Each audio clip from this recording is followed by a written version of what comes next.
Pera, mas Labirinto do Fauno não era um filme?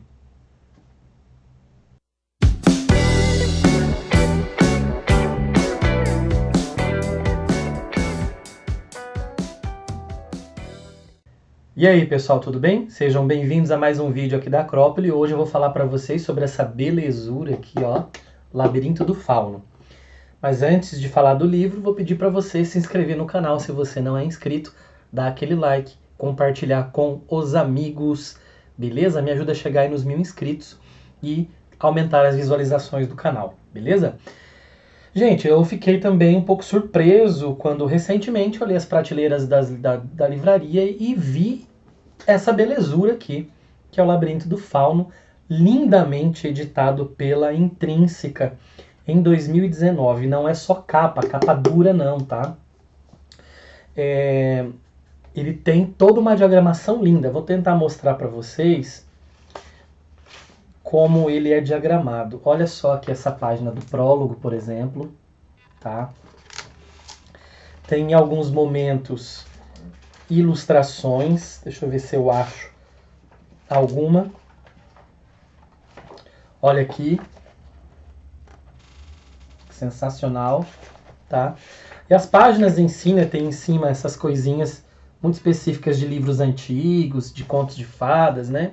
Tem até aquele marcador aqui, que é essa fitinha, né, para você marcar assim. Então, assim, uma edição linda, linda. Capa e diagramação maravilhosos. Mas, tá, como assim? Então tem o livro do Labirinto do Fauno? Eu acho que a maioria de vocês deve conhecer.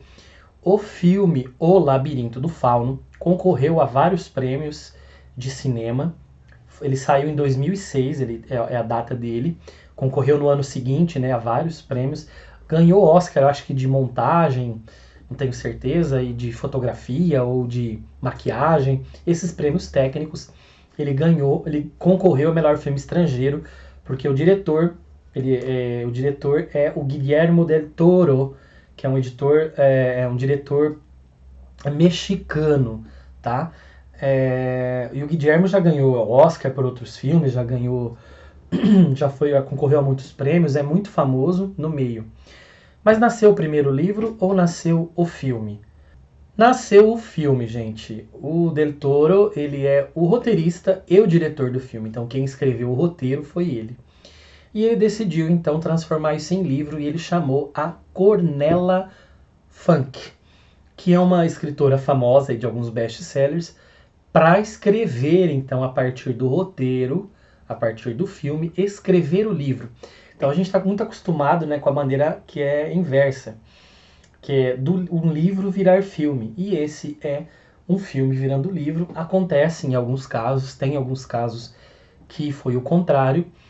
Geralmente não faz tanto sucesso, né? Mas eu acho que esse livro fez bastante sucesso. A tradução no português ficou a cargo da Bruna Beber. Para você que não sabe do que se trata ou que viu o filme há muito tempo, afinal ele fez bastante burburinho lá em 2006, já lá se vão 14 anos, né? É um tempo considerável. São duas narrativas que são aparentemente paralelas, mas elas estão toda hora se conectando. Basicamente, quem é o centro dessas duas narrativas é a Ofélia. Ofélia é uma menina órfã de pai, cuja mãe está grávida.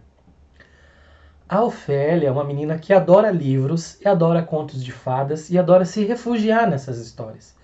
Porque essas histórias são mais interessantes e são mais dão mais segurança do que a própria vida real. A gente está aqui num contexto específico da Galícia, da Espanha, em 1944, em plena Guerra Civil Espanhola. E a mãe, ela está grávida de um namorado novo, de um marido novo, que é o Vidal.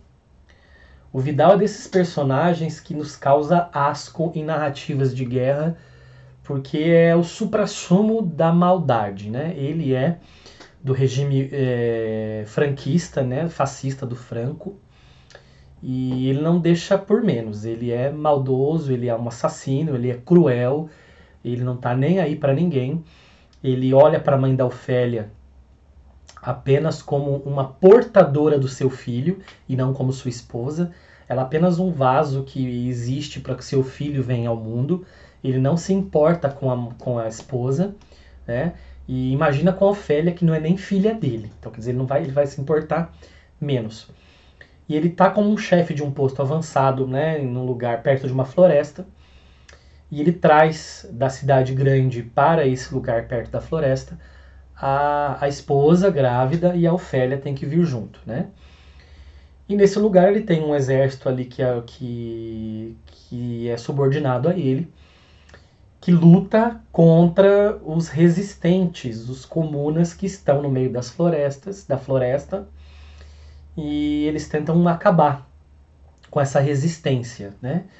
E é interessante porque tem um outro personagem ali que trabalha para o Vidal, mas fornece suprimentos e está ajudando a resistência. Essa é a primeira grande narrativa do mundo real, do mundo que é muito cruel, do mundo que é extremamente opressor. Em paralelo a isso, existe uma outra narrativa mais ligada aos contos de fadas, mais ligada a essa coisa do fantástico, do sobrenatural. Por acaso, a Ofélia descobre que ela é uma reencarnação de uma princesa, a princesa Moana, que era uma princesa de um reino do submundo, de um reino inferior, de um reino subterrâneo. Como é que ela descobre isso? A partir de um encontro casual com um fauno.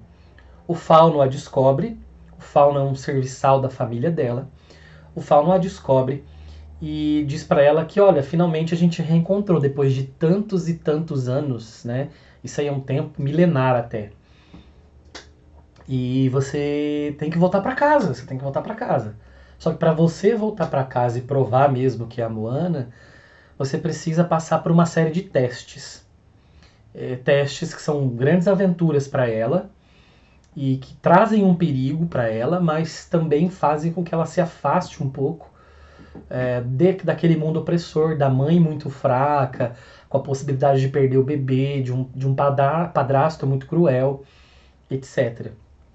Então, o fauno, ou o Pan, né, é o que vai colocá-la, então, no caminho de volta para esse reino dela, né, esse reino de fadas. Aí aparecem fadas, aparecem monstros, figuras mitológicas, bruxas, um lago amaldiçoado, esse reino subterrâneo, etc. Tá? E essas histórias paralelas, elas vão cada vez mais se conectando até que elas praticamente se fundem no ato final do livro, no clímax final do livro.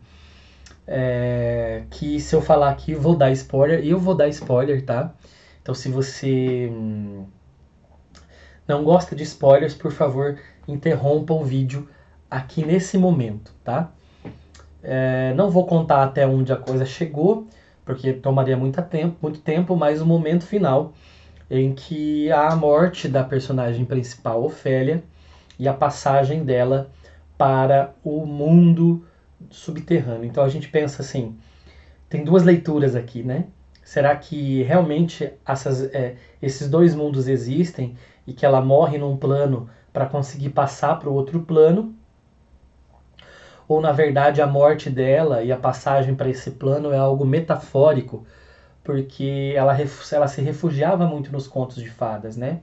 Será que toda essa magia, todos esses personagens, o fauno, o homem pálido, as bruxas, as fadas, não são todas inventadas por ela mesma para poder escapar dessa realidade cruel que ela vivia? Fica aí a pergunta. Mas é bem interessante, né? As duas leituras são possíveis, né? Mas é muito, muito bonito, apesar de triste, é muito bonito o final nessa passagem dela dos dois mundos, né? Numa narrativa que você sente muito ódio muitas vezes, tem muita beleza em muitos momentos no livro, mas também você sente muita raiva pela maldade do ser humano, né? O Vidal, que a própria Ofélia chama de lobo, o Vidal é uma encarnação não de um mal sobrenatural, né? Esse mal que convence o ser humano a fazer coisas ruins.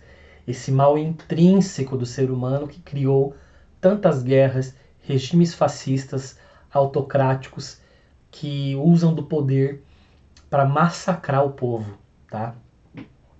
E eu acho que essa é a mensagem final do livro, até porque esse labirinto no qual do Fauno, em que ela meio que se perde no final, na verdade tem a ver com a vida dela, né? Tem a ver com essa vida labiríntica, essa situação labiríntica que você nunca sabe se depois vai ter um final, se você vai achar um caminho para algum lugar ou se você vai ficar presa em algum lugar. Beleza, gente? Eu acho que era isso que eu tinha para falar para vocês. E é muito agradável ler. Não, primeiro porque a edição está muito boa, né? Então você se sente convidado.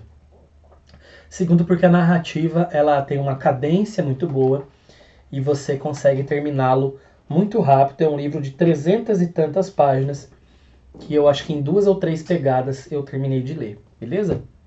Você já assistiu o filme? Já leu o livro? Escreva aí pra gente conversar um pouquinho a respeito, beleza? E aquilo de sempre, como eu já pedi no começo do vídeo, dá aquele like e compartilhar com os amigos, além de se inscrever se você não é inscrito, beleza? Um abraço e até a próxima.